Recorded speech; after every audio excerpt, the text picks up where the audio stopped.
Halo teman-teman semua, selamat datang kembali di channel Rafael Krisna Zora. Kali ini saya akan membahas salah satu tema yang menarik. Nah, kenapa saya tidak syuting di studio? Karena saya berganti suasana aja. Kebetulan saya lagi jogging pagi. Oke, ikuti video ini selengkapnya. Oke teman-teman, banyak banget riset yang mengatakan ataupun dari bentar saya lepas masker dulu ya, mungkin nggak kedengeran kalau pakai masker. Oke, saya udah lepas masker. Banyak sekali orang-orang yang takut untuk berbicara di depan umum. Oke, sebagai bentuk apa mereka itu takut? Apakah mereka takut diolok-olok kah, atau takut mereka itu takut diketawain kah, atau gimana kah? Kita nggak tahu. Pokoknya gini, prinsip orang yang takut adalah karena mereka susah untuk melawan ketakutan mereka sendiri. Ya, memang jujur ya, saya itu tergolong dulu cepat beradaptasi dari mulai SD, SMP udah mulai cukup sampai dengan sekarang saya membuat salah satu konten untuk menghibur. Nah, gitu. Sebenarnya apa sih yang mereka takutkan dari mereka takut tentang bicara di depan umum? Yang pertama adalah saya bisa menganalisis dari mereka cara memegang mikrofon atau di sebuah event atau di acara dia sendiri. Biasanya yang takut akan depan umum itu, mereka berbicara di depan umum tadi, mereka biasanya menaruh mic-nya itu rata-rata di bawah sini. Nah, mereka nggak mungkin bicara begini, paling begini doang. Udah, anggaplah suara mereka nggak kedengeran, ya. Anggaplah suara mereka kedengeran. Padahal suara dia pasti akan terdengar jika frekuensi mic itu sangat bagus dan sensitivity-nya juga sangat bagus.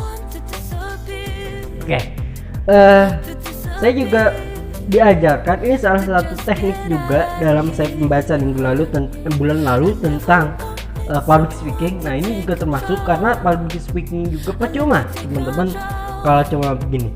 Kalau semua nama saya Rafael, saya doang, percuma. Dasar gitu percuma. Gak ada yang semangat, gak ada yang menonton, gak ada yang mau melihat konten kalian. Karena apa? Kalian intinya kalian males bicara, dan juga kalian juga antara takut, bisa jadi gitu teman-teman. Maka di public speaking yaitu masuknya ada body gesture yang dimana kita harus melangkah tiga kali jalan ke depan, 3 kali jalan ke samping, dan 3 kali jalan ke samping kiri gitu.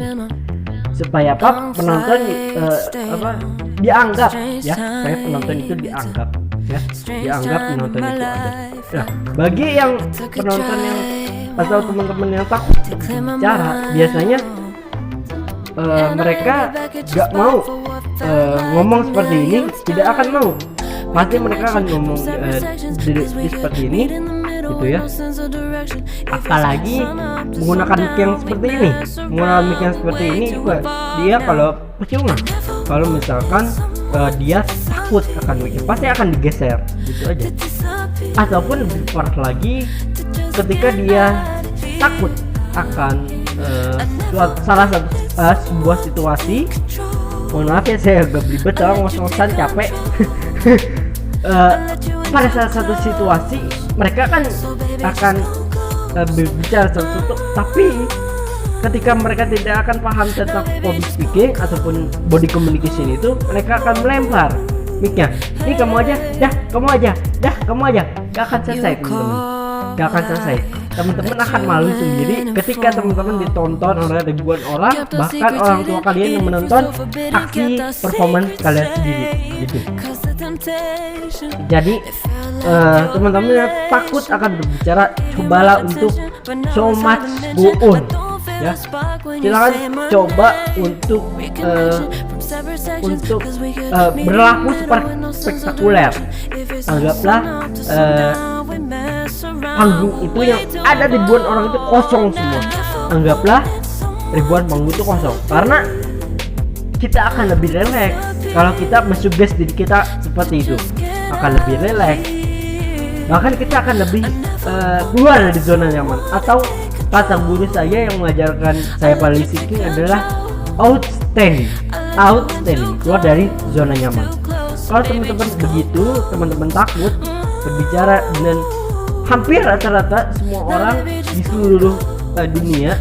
Kalau misalkan mereka tidak berani ngomong, atau dipaksa ngomong, suara mereka akan terpaksa kecil atau biasanya mengeluarkan kata-kata yang kecil. Seperti itu. Nah, seperti itu teman-teman. Di sini disclaimer, saya bukan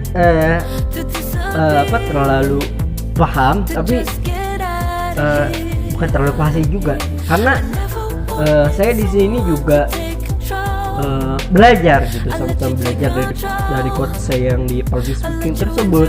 Terus apa yang sudah saya tangkap akan saya share di YouTube ini, supaya teman-teman juga nggak bingung sebenarnya konten apa sih yang ini orang bicarakan gitu. Karena saya tahu banyak teman-teman di sini itu teman-teman di sini tuh pasti takut untuk bicara, teman-teman. Kalau saya disuruh maju ke depan ya, ini opsi antara orang yang malu ya. Saya kasih gambaran yang malu sama yang pengen demam mic atau demam panggung. Ini pasti kalau misalkan ditunjuk ya, siapa yang mau duluan menjadi MC di depan atau memandu sebuah acara, pasti yang pede, yang paham betul tentang tekniknya pasti akan ngacuin duluan gitu.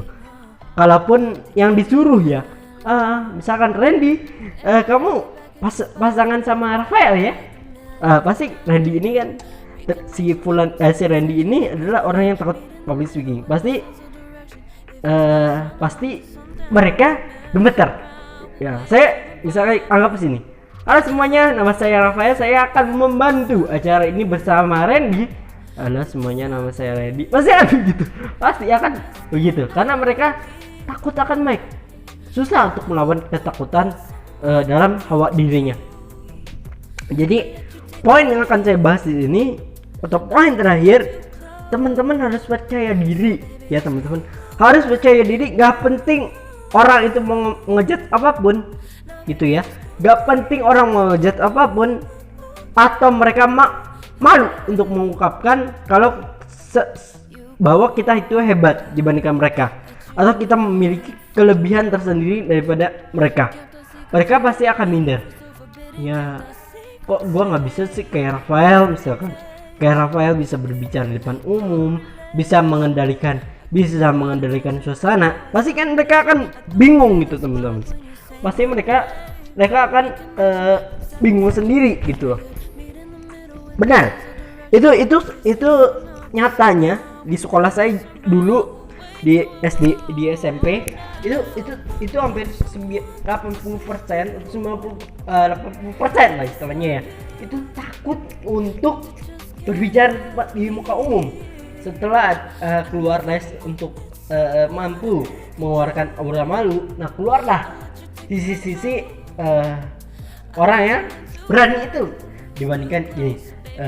Terus waktu itu saya melihat gitu ya, saya sugesti dalam diri saya, Rafael coba deh kamu bandingkan orang yang mengikuti aturan atau mengikuti SOP dari public speaking dibandingkan orang yang tidak mengikuti aturan dari public speaking.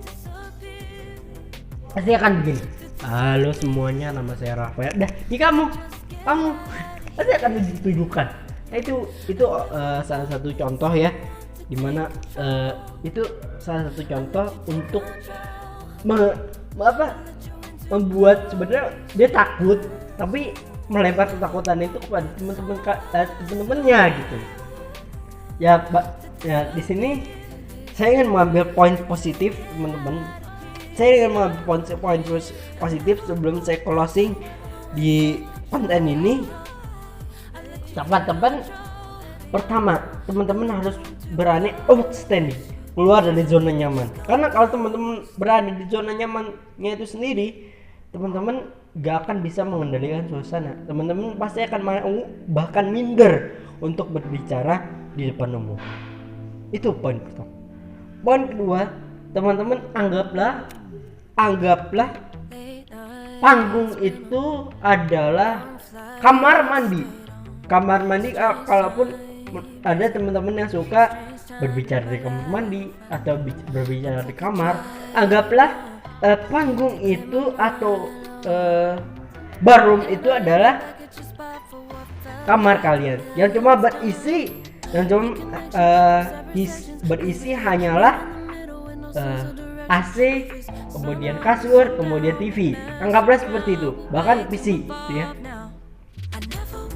Bahkan saya pernah mengalami ada sesuatu seperti itu, tapi saya bisa mengendalikan dengan secara cepat. Saya bisa menjamkan mata. Wah Rafael, anggaplah acara ini adalah acara pertama kamu, dan kamu tidak akan maluin diri kamu sendiri di depan panggung. Saya mensugesti seperti itu dan akhirnya kebawa, dan akhirnya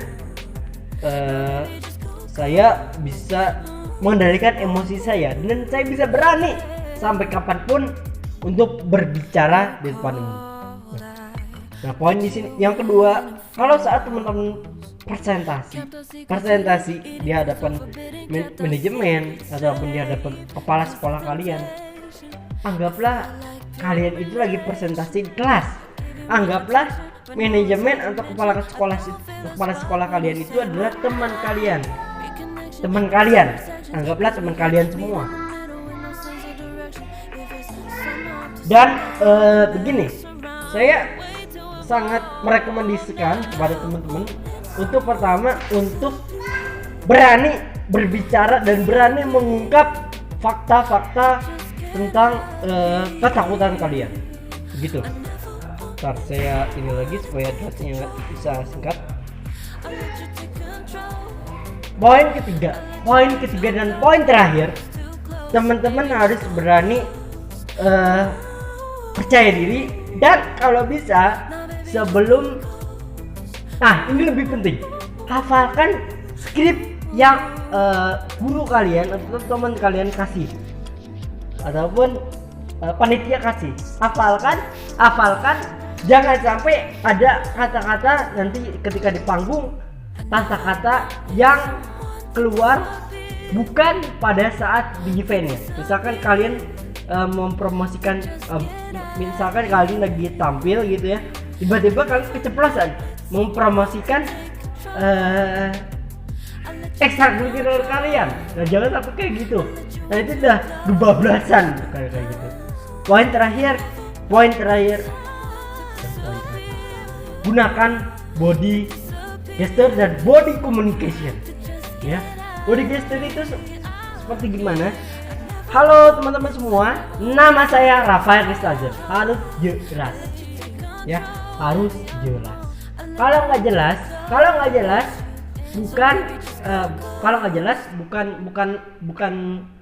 bukanlah hasil yang menarik, ya. Bukanlah hasil yang menarik. Jadi mikir di sini. Oke. Bukanlah hasil yang menarik. Oke. Bukanlah hasil yang menarik. Dan yang terakhir dan tadi mulu yang ngomongnya. Nah, ini terakhir.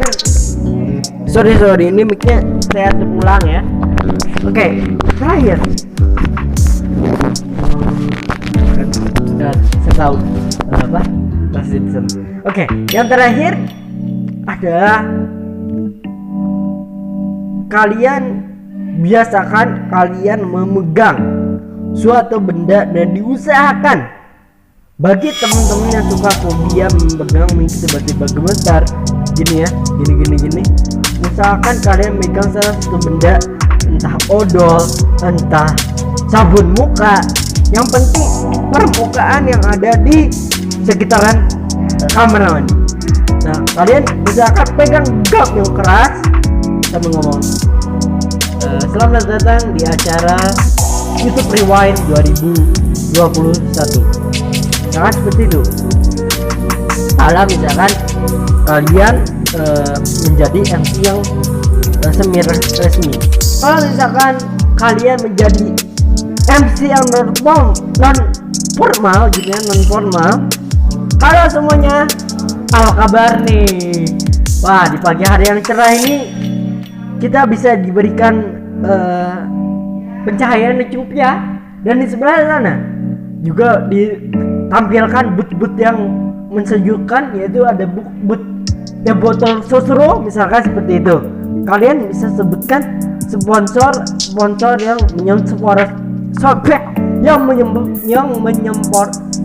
mensponsori acara kalian. Misalkan kalian di acara pensi, nah itu. Dari tadi saya ngomongin kecepatan karena apa? Capek guys, capek karena habis olahraga terus capek gitu ya, terus dari rumah ke sini gitu ya untuk berganti suasana ya gitu. Yang terakhir, oke, sebelum saya tutup, kalian ini adalah saya memberikan motivasi. Buat apa sih kalian takut ya? Buat apa kalian takut ngomong atau berbicara di depan umum? Nah, kalau kalian membuahkan hasilnya adalah untuk kalian sendiri, bukan untuk orang lain. Kalian tabung untuk beli apapun. Buat apa? Kita takut tuh buat apa? Buat apa? Gak ada gunanya kita takut ngobrol bicara di depan umum, gak ada gunanya. Yang ada adalah kita tidak akan dipakai lagi oleh guru kita, oleh acara tersebut untuk memajukan kita lagi. Buat apa? Di sini saya belajar. Walaupun saya sekolah habis itu sudah setahun 2 tahun saya perlu belajar, perlu mengkoreksi, perlu mengkaji. Nah, itu buat apa teman-teman takut gitu. Itu aja teman-teman. Buat apa teman-teman tidak bisa mengendalikan takut teman-teman terhadap teman-teman bisa malu berbicara di depan umum? Buat apa? Apalagi kalau misalkan ada luar layar di satu event tersebut, tiba-tiba muka kalian dari kamera tersorot dari 2 proyektor tersebut, kalian tambah malu dong. Tapi jujur ya, saya selama berkecimpung kurang lebih 2 tahun di bidang entertain, entah di YouTube, entah di MC di sekolah atau MC di luar diberikan oleh guru saya tidak ada tuh yang namanya malu. Mungkin tidak pernah membaca skrip ada. Nah seperti itu. Oke, itu saja yang mungkin saya bisa sampaikan. Jangan lupa like, komen, dan di subscribe, share ke teman-teman kalian. Intinya apa? Teman-teman kendalikan hawa nafsu, kendalikan gitu loh. Kalau perlu kalian untuk membuang itu semua buat YouTube, buat konten, buat channel. Nanti bisa naik. Sekarang 30 subscriber, nanti 1 juta insya Allah gitu. Saya mensuggest seperti ini. Saya akan mengembangkan channel ini hingga 1 juta, hingga saya bisa merekrut editor, bahkan bisa membeli laptop, bahkan bisa masuk sponsor di channel ini. Itu prinsip dan sugesti saya untuk membuat channel ini. Oke teman-teman, Itu aja mungkin yang bisa saya sampaikan. Jangan lupa like, comment, subscribe, share ke teman-teman kalian, bahwa banyak orang yang takut di dunia ini ya. Itu bahkan takbiran aja ya, takbiran itu orang-orang pada melempar mic dan canda-candanya gitu, ya enggak? Kan buat apa kita